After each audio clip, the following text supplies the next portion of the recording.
Hello,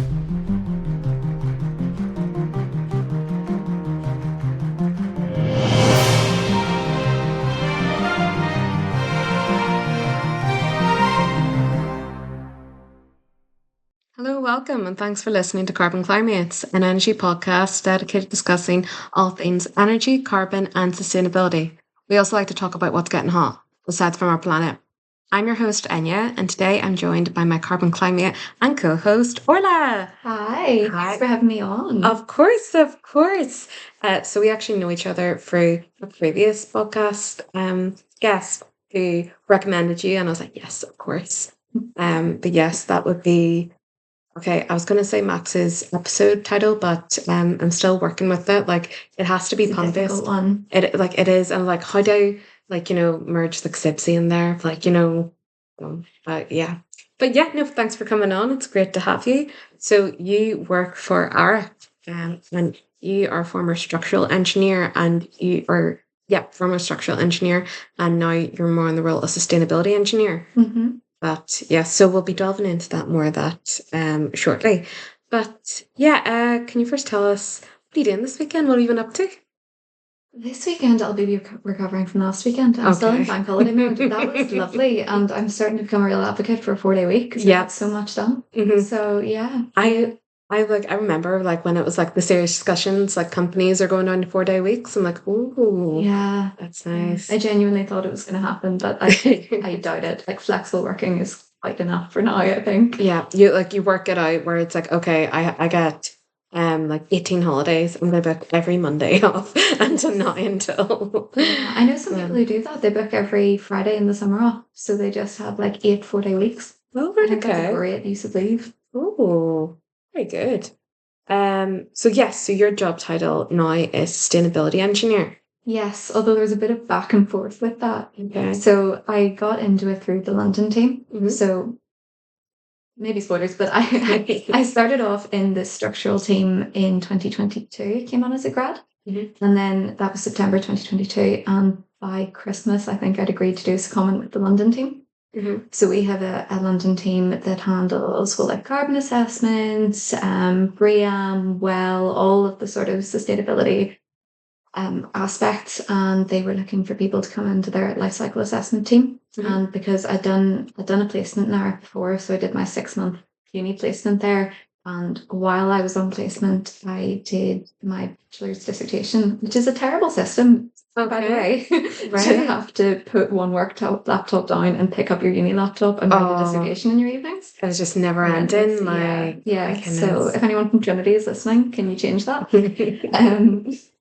So yes, my bachelor's dissertation had been on the embodied carbon case study art building, and I'd done a lot of the optioneering and looked into how carbon impact was affected by design changes. And so this is a comment they thought was a good fit for me.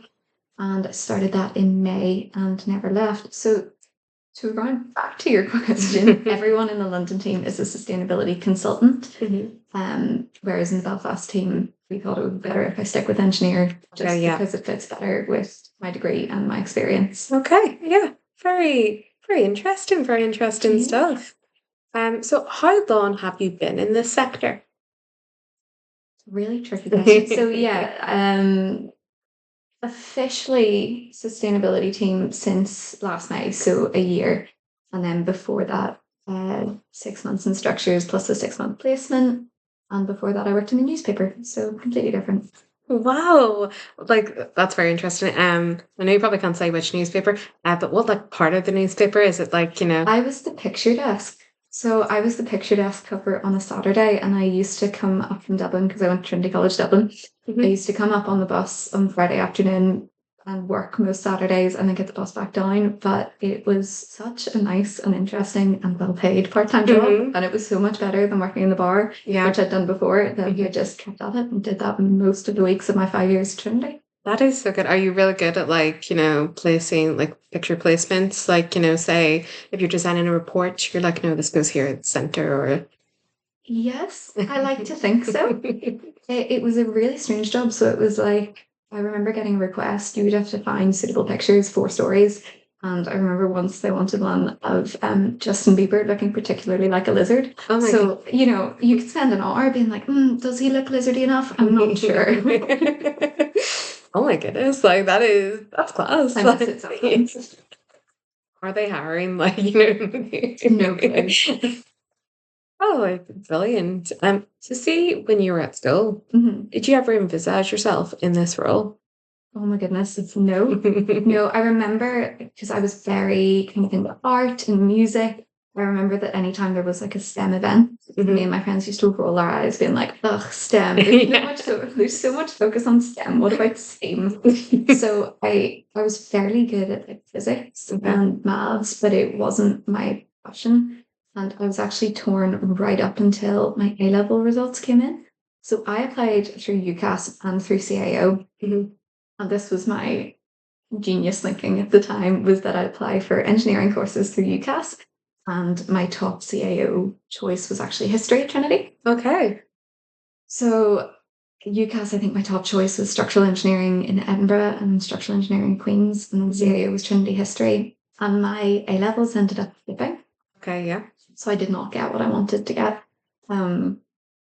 Partially maybe because I met my current partner like 3 months before exams. And instead of us like studying, like we met in the public library, and instead of us studying, we would go on like 3-hour lunch breaks just the whole time. So, you know. Oh, that's so romantic then. Thank you. Thank you. It was worth it. But, you know, I would like that maths grade to be a wee bit higher. But yeah, so I ended up not getting the points for structural engineering at Queen's. I was offered civil, but at that stage I didn't realise that you could do civil. You could go into structural with a civil degree, which you totally can. And I didn't get the points to get into Trinity history, so I got put into Trinity engineering, and then I ended up picking there because I always said Trinity was just far away enough. So that's it. And yeah, the reason I applied for those was basically because I knew that with the physics and the maths, I could get into a useful career, but I was in no way, you know, drawn towards it. I had no clue that I would enjoy it so much. It was a complete shot in the dark.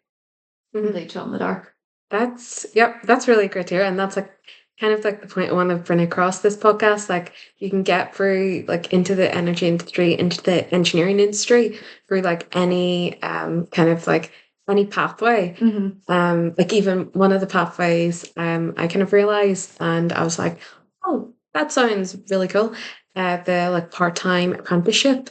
Like like once, so you go to uni 1 day a week, and then 4 other days a week you were like, you know, in a work whatever it was, because I don't know if you found it, but see, coming out of uni and then they're just like, yeah, practical experience, like, you know, definitely a must. I'm like, how am I supposed to get this practical experience? Exactly. We have a few apprentices in our office, and it's funny because they're only a few years older than me. The ones we currently have, they're great, Jack, and they have so much more experience than I have. And, you know, they're a really valued member of the team, and they know everything. And I think for a while we also had a program where you could try different disciplines. So they were maybe part of the structures team for a while, and now part of the civils team.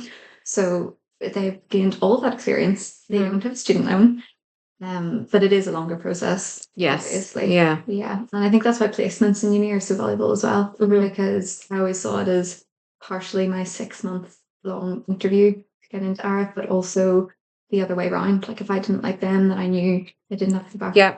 You didn't have to like, like even like it's interesting you're saying about placements. Like I did my placement in the health service here in the estates department, and I loved like learning about buildings, loved all the data with it. But I was kind of like, what about the calculations, or what about like, you know, the background, like, you know, like what are the results for this? 100%, I did a placement with an architect actually in 6th year, and I loved it. So I have always loved buildings. Just because they're beautiful, and I've always been fascinated, you know, walking through Rome, looking at ancient buildings. You know, wondering how they're still standing, and looking into the materials and the aesthetics of it. And I thought architecture was going to be it. But when I did the placement with the architect, I was like, I need to know more. So the drawings kept saying refer to structural drawings. So I was like, well, what's happening here? They were talking about how tricky a certain site was because it was on a ledge or something.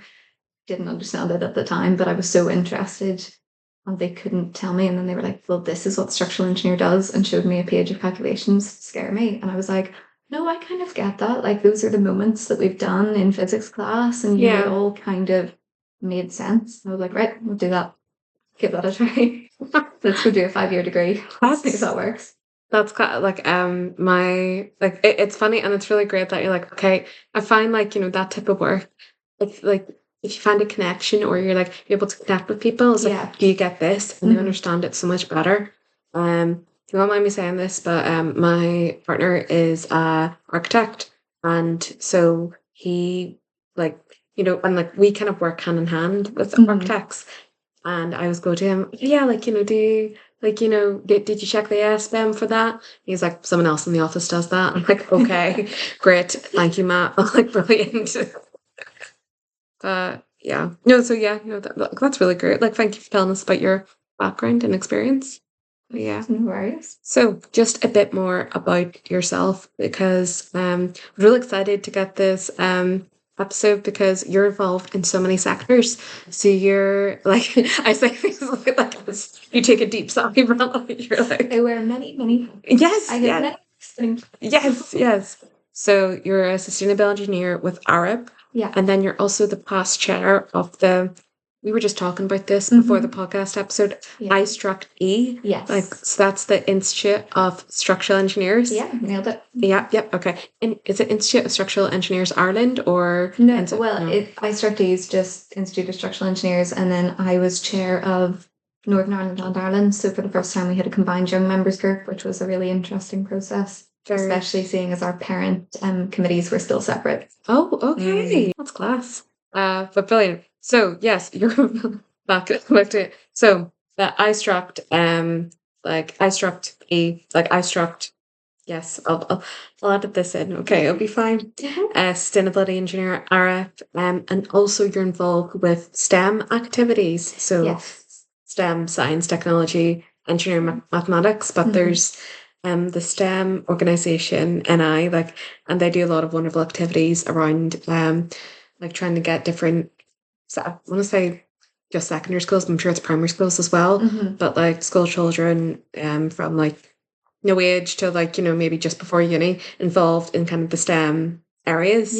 But yeah, can you tell us a bit about that? So I've always been passionate about STEM. I think looking back, we didn't have anyone come in and talk to us about what a civil or structural or sustainability engineer did. We did have a few people who came in and talked about engineering in general, but I think it's fair to say that every time it would be the same sort of person. And I think it's really important when you're younger to see someone who's like you in the position. Anyone can come in and tell you what they do in a day, but I think you need to be able to see yourself in the position that they're in, which I never really did, to be honest. And I think what's really important is to also banish the stereotypes about engineers. So yes, I'm STEM coordinator for the Belfast office, and I'm a registered construction industry training board ambassador as well.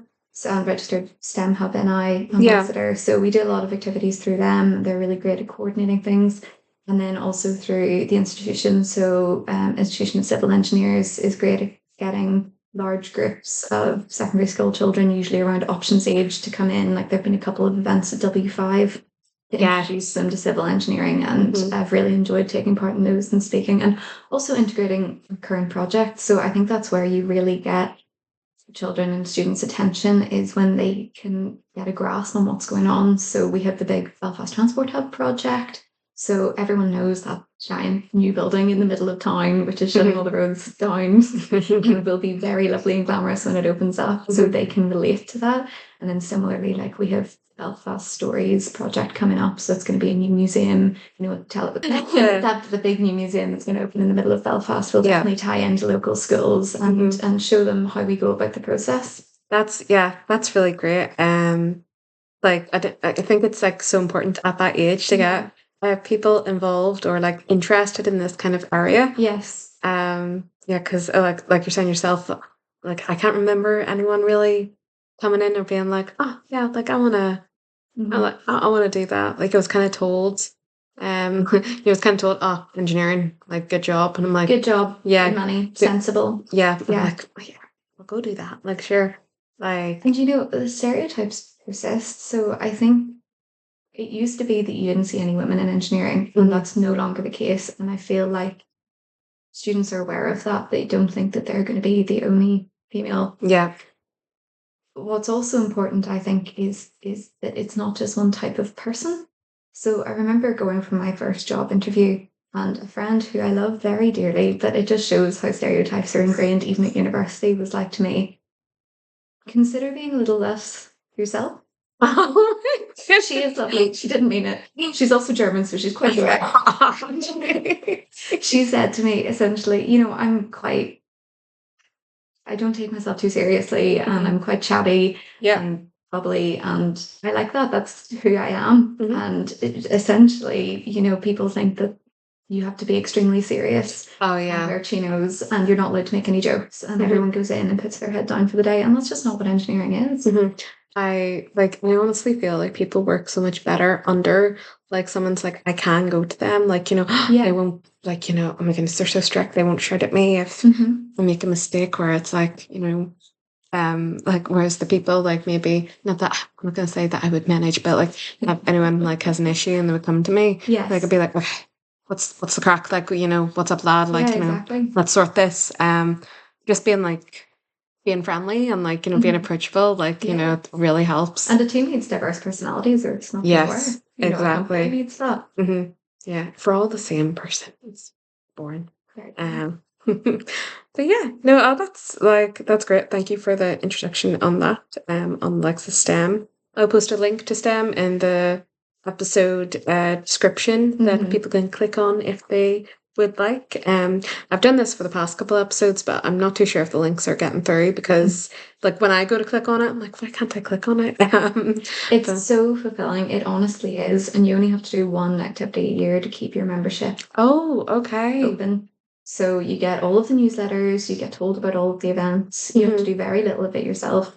Like we would go in with our facilitate activities, but as a STEM ambassador, you just need to show up. There are plenty of activities that we need help with. And it's not a long time. And you can make such a difference. That's not to get all emotional. Like I think we interacted with something like 900 students last year. I tried to keep a spreadsheet to keep track. Oh my goodness. That's class. Yeah. If you can change just one of their minds, then and like job done.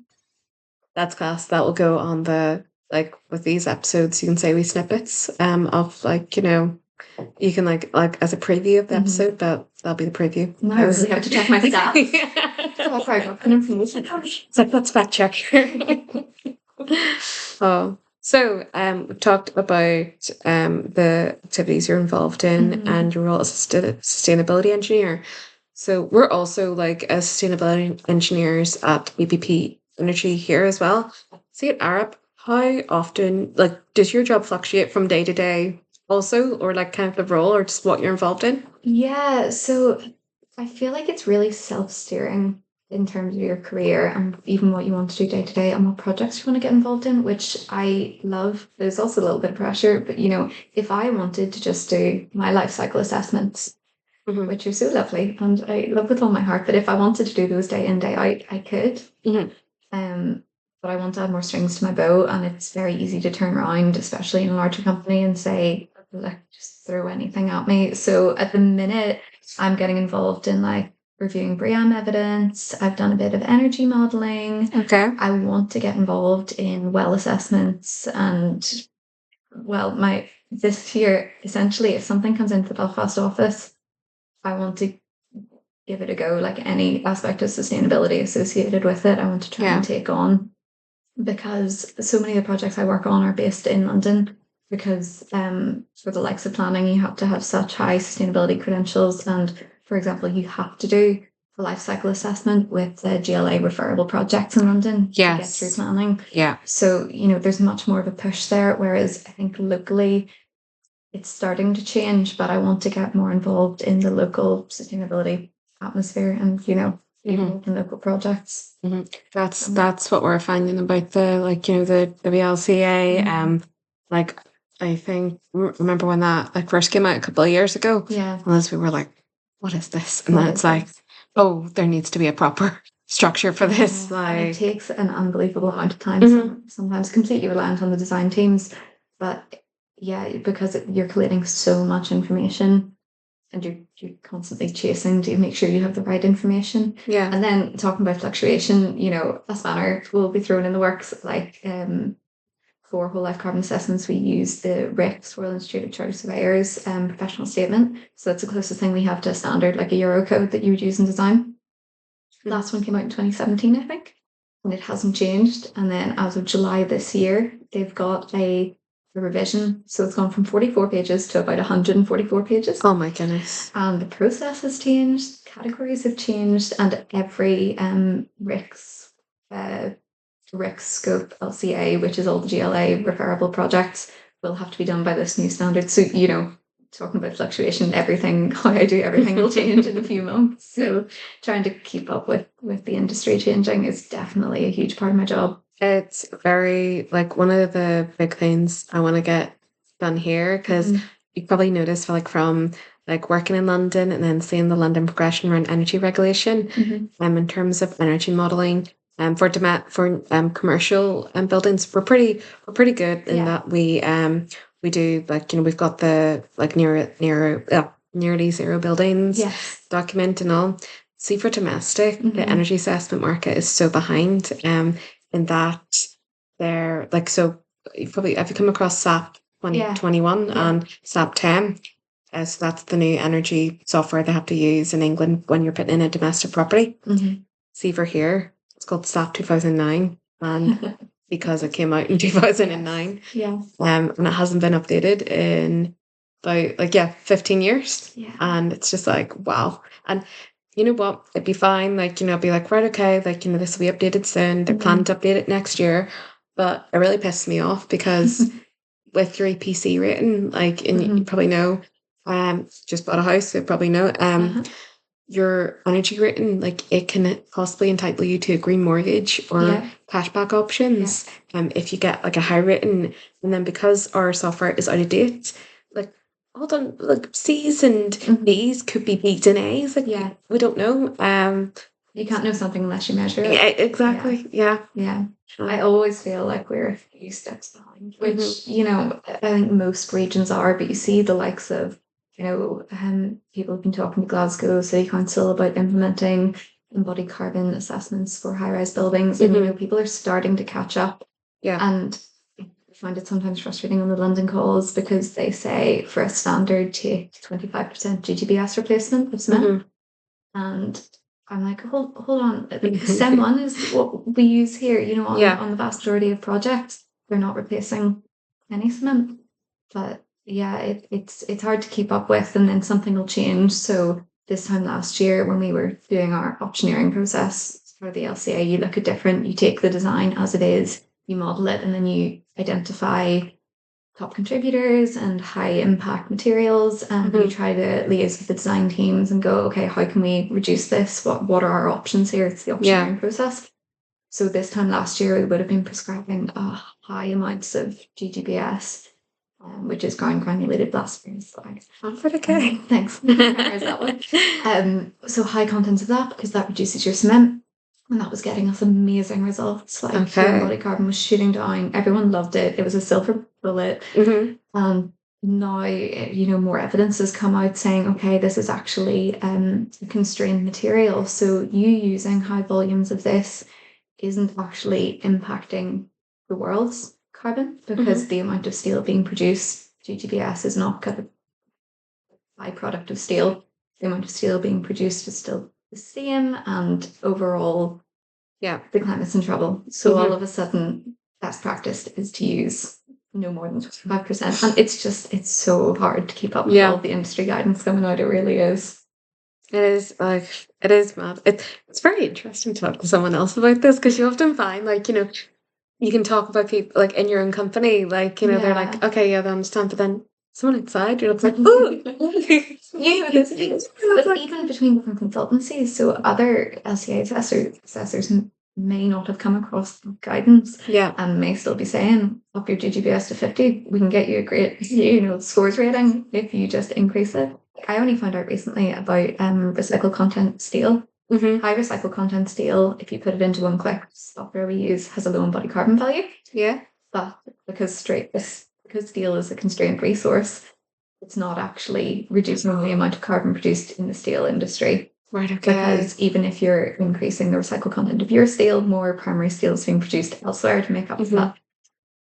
It's just a never ending wormhole that you can get stuck Oh in. my goodness. Like, because even like one of the, we're getting so off topic here, like apologies, but like even like one of the, because I know for structural, like we calculate U values as part of not even for structural, but like we calculate U values the likes of concrete, and the worst they give like a thermal conductivity of 2.5, and it always says 2% steel. And I remember like our like old LCA assessor Angela, but she always said no, it's going to be that one because that like it's going to have some sort of steel in it, like reinforcement. So yeah, it's good to like like it's like when it all comes together, you're like, oh my god, like we need to stop this. Like, and it's so important to consider everything together as well. Like consider it holistically. I don't think it really suits. That's another reason that I've not just been doing my LCAs. I don't think things can really be considered in a silo when tackling the climate crisis. You need people working in energy to work with people looking at embodied carbon, to work with people looking at operational. You can't just like I could easily say put in a different HVAC system, it has a lower embodied carbon, but the operational carbon could shoot up. But if I don't consider those holistically, then overall negative for the planet. Well, Orla, thank you very much for explaining about how your job fluctuates from day to day. Is that the question? that was me reading it. I was like, right, okay, hold on, where are we? Yeah. So like being focused on structural and sustainability, is there any sort of, we kind of did cover this, but is there any sort of training prep you would recommend to enter this role? So if you're interested, just get talking to people. I think it's really hard to determine if you say you want to go into sustainability, what does that mean? I've met people on nights out and they say that they're a sustainability consultant, and I'm like, oh my goodness, great, we do the same job. And then you end up talking to them and you're like, we do completely different jobs. I have no clue what you're talking about. A lot of people look very high level at decarb of whole companies and scope 1, 2, 3 emissions, and then I'm looking at a very project building level. How exactly can you swap out your concrete or your concrete mix, or even like if you're doing a full risk scope floors, like have you considered a different type of flooring material? And it varies so much. So if anyone's considering it, just find out, listen to this podcast, listen to all the people who are coming on here and talking about how they're involved in the sector. And then I love institutions. I do. And student memberships are usually free. And you get so much material. You get their newsletters, you get all of their technical documents, and you get to go to events. And it's the connections like you form along the way. Like, so even if I think about like the likes of like 4 years ago, the amount of people like, that I didn't know and I know now, I'm like, well, okay, that's good, and that's tripled. Okay. They're not just colleagues, they're friends. And it's like, like I like that. They're friends. I just don't isolate my friends, let's be honest. But yeah, like even I remember like you were saying about like talking to people and realizing okay, we're in the same. I was like, oh, like we do completely different stuff. I remember I was in a committee meeting for the Energy Institute, and I was talking about electricity and how the carbon factor of it has gone way down over the past like 10 years because of all the renewables connecting to it. And there's like the head of committee and the vice chair, they're talking, they're like, oh yeah, like what's that now? And they were like talking about like in total like megawatts, like the gigawatts, like the amount it produces. And I'm like, oh yeah, it's like 0.163 kilograms per kilowatt hour, and they just kind of look at me like, what? Like, Off the what? top. Like, yeah. It's like, I Yeah. was like, what are you talking about? And I'm like, oh, okay, they're different, different terminologies, but that's fine.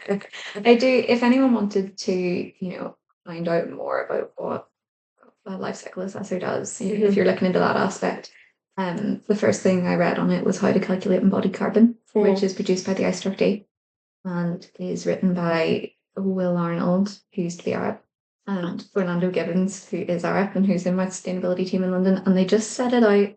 So it's so straightforward. It's got pretty graphs, pretty pictures, and explains exactly what we do. And it really breaks it down. That is absolutely class. So you're working with the people who literally invented the guidance on. Yes. Yeah, and because I used this in my bachelor's thesis, and then I went to the iStruct Council, and I met Will Arnold, who he currently works for the iStruct, and I was like, I don't want to say fangirling, sorry. But I went up to him after a couple of glasses of Prosecco, and I was like, I cited you in my dissertation. Oh my goodness! Thank you for your help. Thank you for producing these documents. Yes, it's not my coolest moment. I've done the same to like so many people. Like, there was someone that we had a dinner last year, and there was someone who they weren't a speaker, but like they were like sitting at one of the high tables, and I was just like, I love all the work you're doing with energy and sustainability. And it's like, oh yeah, and I was like, you did this, I do this as well, and they're just looking at me. I was like, okay, like and then, like, I think I just had a couple of glasses, and then it's like at that point, you're like, 100% it's dangerous. It's like, so dangerous. I need to leave now. Yeah. I'm sorry, you just said the name Will Arnold, and I'm checking if I'm connected on LinkedIn because that name sounds. I'm not okay. He is very active on LinkedIn. He's very direct. So if he doesn't agree with an article, he explains why under the article, and it's really interesting to see. Some of the articles are obvious greenwashing, and it's great to see how that can be approached and how two sides of the argument, like it isn't black and white, how you can consider it. It's very interesting. Very good. Very Follow good. him. I'll give him a cheeky follow. Like I do love following people. I don't even want to look at my LinkedIn and see how many people I follow because it's probably like just exorbitant, and it's like no one needs to see that. It's like when you look at your Instagram followers and you're like, what yak do I follow? Like, why am I following and why this? did I unfollow them? Yes, exactly. Why am I interested in their lifestyle? Yeah. I'm completely tied in. You need to know what happens. Brilliant. Thank you for explaining that about the guides as well. Link that or link information to that. Again, I'll do it in the episode. I was going to say, I'll do it on LinkedIn. I'm like, no, LinkedIn's about the episode, the promotion. But yeah, it's just a wee monologue, like, just while I read through this. Okay, but yes, so let's go back to being a STEM coordinator. Okay, so what are some of the biggest challenges you face in terms of like you have found in your experience, like reaching the younger generation? Yeah. As I already talked about, the preconceived notion of what an engineer is if you're at a careers fair, if students already have in their head what an engineer looks like and know that they not looks like, what they do on a day-to-day, they can walk right by you and they're not interested. So it's really getting that engagement, which I find is generally better. I love a good careers fair. I do, because I think it's really useful for the students, and I think it lets us interact with, especially the ones that already know that they have an interest. They can come up to us and we know that it's a good use of time. But generally hands-on activities are really successful. But of course they take more time, they take more organization. If you're going into a year group, like I went into Wellington last year and did a short lecture on like what I do day to day and what I did as a structural engineer, so I get to cover two fields. I brought a railway engineer with me, and then they built bridges. But while they were doing the bridge building, like you might think it's silly that they're just using newspaper and sellotape, and they were talking about it and they were getting into it. And because I was going around table to table, they were asking questions. So they were actively engaged. They weren't just wandering around a careers fair. So it's really good. You get talking to people who you wouldn't usually then. So yeah, it can be tough to get in touch with schools as well. You know, STEM Hub and I are great, and CITB are great for giving links. But if you want to do something in schools that aren't coming through them, it can be really tricky. You know, sending out emails. Like I remember, I really wanted to get in touch with a couple of all girls schools last year because I don't think we've been out to many as a company. And I emailed all of them. I tried to get emails at careers teachers and mostly just got the reception, and none of them came back to me, which was quite heartbreaking. And you know, you can't just go in. Yeah, exactly. You can't just show up there at is. the door being like, I'm an engineer. Can I talk to you? There's protocol in place for good reason. Yeah. But yes, I think that's something we're still trying to sort out. Usually, you get it through someone knows someone. You know, someone has an auntie who's a teacher in a school, which is great. But it can sometimes mean that you're going to the same schools all the time. You know, we have great connections with Methody, Sullivan, Campbell. But you need to look outside of that. You know, there are plenty of schools in Belfast that never have any companies come to them, and that's what I really want to focus on in the next few years. Okay, yeah, very good, very good. Well, I'll be interested to see, like, you know, the LinkedIn post and like finally made it. Like she's oh, brilliant. Yeah, it is always hard to talk to like the generation. Like, I'm gonna sound really old, okay? But my friend was telling me about her niece and nephew and the way they deal with iPads. Like now in the class, I'm like pretty sure I didn't have anything like that when I was like in like secondary school or primary school, and I'm like, well, it's like it's growing up in a different environment. It definitely is. And you know, I've been in schools where they've been on their phones, and I remember we had phones in secondary school, but you would have been absolutely torn to shreds. Being seen with it, you know, outside the rec room. So it's definitely a different field to navigate. And some people have had great luck getting across to students on, like, I follow this great structural engineer on TikTok. Okay. I think it's Rogan McDonald. Okay. Yeah, she's really good, and it's so nice. She does like day in the life. Oh, and then my friend who is in work, actually, I think he makes TikToks as well. He definitely makes Instagram reels. Yumi, a lot of Galapo. Yeah. He is currently on site at the moment, and he's doing like day in the life of a site engineer. And you know, oh my students see that, and kids see that, and it's great that they get to see. I love that, because then they get to see like the real, like, you know, oh, this is what like an actual building site looks like. Yeah, exactly. Like I always remember like my first time on a site. Like just like you go in, you sign in, and they're like, go to the main office, and then there's all the scaffolding and like everything. You've got your helmet on. I'm like, where's the main office? Like, where do you go? And now you're just like, oh, I follow the signs. Like, of course. Okay, well, thanks for answering that, Orla. So we've come to kind of the quiz section. Now, oh, right. I know. I have listened to a few of these. Yeah. And I didn't know how to prep. Yeah. I said I can't prep, but I don't take quizzes. Well, actually, so like what I've done, because usually I try to throw in a joke as well. So but yeah, so I try to throw in a joke. So if you want, I can just ask the question. I can no, make it the question. Okay, the question. Yeah. So and see, I need to, and in my head, I need to phrase this properly, because the amount of times I've messed up the punchline like that just by saying it wrong. You got this. Okay. Why don't you tell structural engineers any secrets? I don't know. Why don't you tell structural engineers any secrets? In case they crack. Was that bad, or was that like... See, you're like... No, that's fair. That's brilliant. You're like you're laughing, and I'm taking that as a win. Like you know what? I love a good dad joke. My first company-wide email, I was promoting a social, and can't even remember the context, but at the bottom I put a dog wearing a hard hat saying I specialize in roofing. And I thought I was hilarious, and I looked around the office when it got sent out, looking around to be like, who's looking at this? Is anyone in stitches at their desk? Because I know I am not even a large breath out, nothing. You know what? I always, like, you know, when you tell a joke and no one laughs, and then like I used to be known for that when I was like sitting at my old desk upstairs, And now I absolutely love it when no one laughs because I'm just like, "Oh, I've won." Like they absolutely hate it. Like and like that's what it's like I've succeeded. If someone laughs, I'm like, I need to do worse. Like I need to Yeah, like, it needs to be. absolutely. But yes, okay. So I'm just gonna name what is it? So like so I've just pressed something and it is going to make my keyboard go funny. Okay, I'm gonna name different types of engineering. Right. And I want you to like have a guess that like if structural engineering is older or newer than it.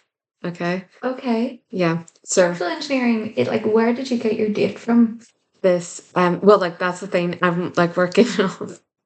Because, the Romans were fairly proficient at, their concrete domes This is all the question. Like this is the whole okay. Okay, that's the So point. I'm sorry. I'm jumping in.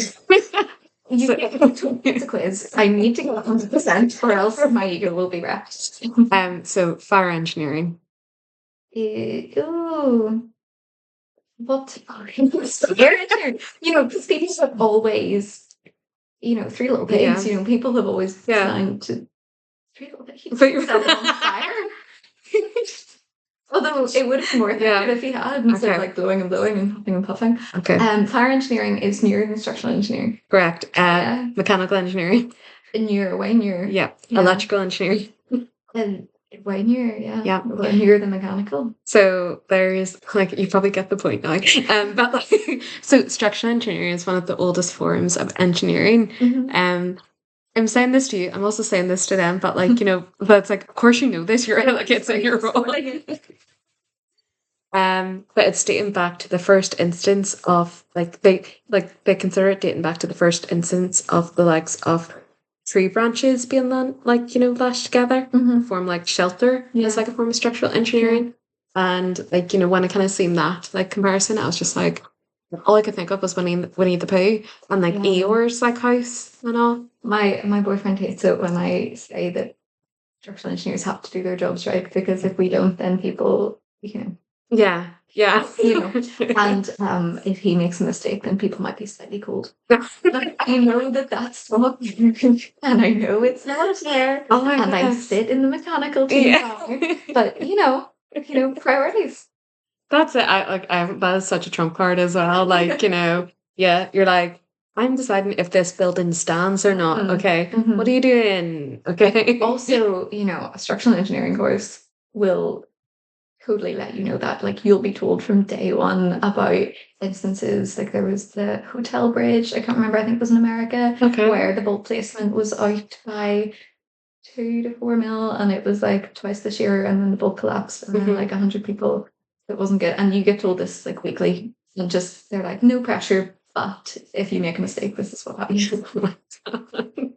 Wow. Like that is it's a lot of you ever think about like because you get dealt with questions. Like that's one of the things in my email, like my bunch of my emails, and you're like, the amount of pressure to answer this, and like you're like, if I answer, like like I need to answer this properly, otherwise, like stuff's gonna happen. There's gonna be repercussions. Yeah, this isn't Animal Crossing. Yeah. Stop.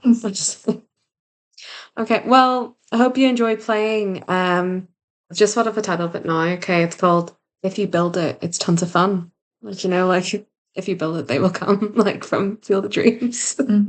Yeah. So that might go over some people's heads, but that's fine. That's fine. We'll, we're like, it'll make sense to people who once they, like, one of the recommendations or like one of the links I'll put with this episode is like a link to like buying Field of Dreams. So like, wonderful. But yeah.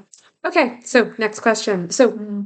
What is you've talked a lot about the projects you work on, all the different areas you're involved in. What's your favorite part of working on a project? Like it could be work focused or more about your institute sides, like so the Struct IE or the like STEM activities. But what do you enjoy doing most? Working on a project, like I love working with people. So generally the answer is just working with people and meeting new people. I'm a complete yapper, so talking to new people. But I came across on projects, like I love when something isn't going right. Like a bit of glutton for punishment. If something isn't making sense and Yeah. you have to like properly go, right, what is going on here? And you need to break it apart, just the problem solving aspect, which is what I loved about structures because it happened there. And it's what I love about life cycle assessments because now and again, you get to the results. You've done weeks and weeks of collecting data from the design teams. You've been, putting it into the right format. You upload it all to the software, and then sometimes you look at the results and you're like, Yeah, you're like, wow. no, that's not quite right. And you have to go through and you have to be like, right, what are my highest contributors? Does that make sense? Can I match it up with all the building elements? Does that make sense? How does this compare to the benchmarks? What's looking higher than it should be? I love that detective work.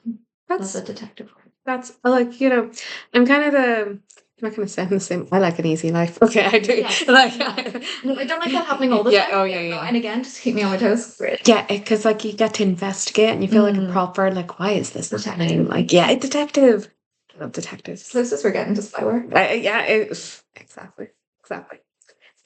Well, okay, Orla, that kind of brings us to the end of our questions. And kind of just say you've been absolutely fantastic to have on today's episode. See, just before we go, do you have any advice for future prospective engineers who maybe are looking to get into sustainability, structural, or energy, or any or even get involved in STEM activities?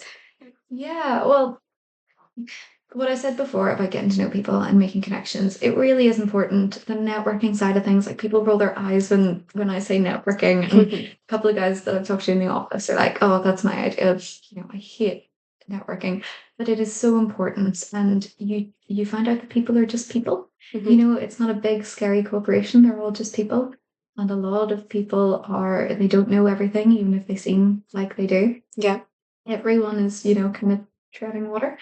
Also, if we're talking about students who don't know what they want to get into, chill. yeah, Just chill, because I was so intent on finding the perfect career, the perfect company. Yeah,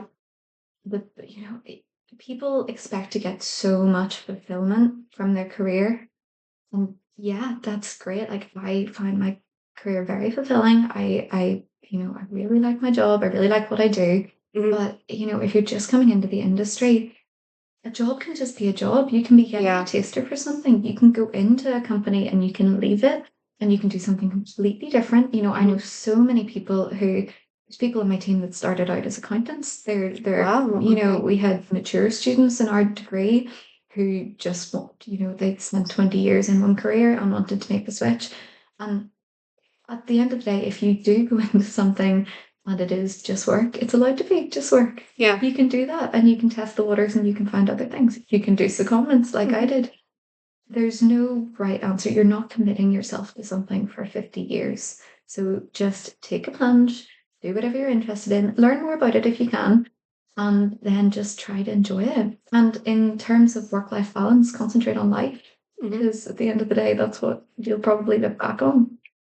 That's really good to hear. Orla, oh my goodness. I'm feeling very philosophical. Yeah, you've come up with such great stuff. I'm like, it's cool to well, so I'm just gonna kind of sum up what you've said. If you're not sure, just take a crack at it. Again, it's playing on the earlier crack pun, said about that. Yeah, just okay. take a crack at it. Yeah, brilliant. Okay, well, brilliant. Well, hopefully you'll be back on, if you're willing to come back on. Yes, of course. Yes, very informative, but thank you. Thank you so much. Thanks for listening to Carbon Cli-MATES. If you follow us on Instagram at carbon_Cli-MATES, you can keep up to date with all our latest news, episode uploads, and anything else we post. Just, when you go off trail. Concrete related puns, that's what we're going to do. Okay. Thanks for listening. Bye. Thank you. Bye.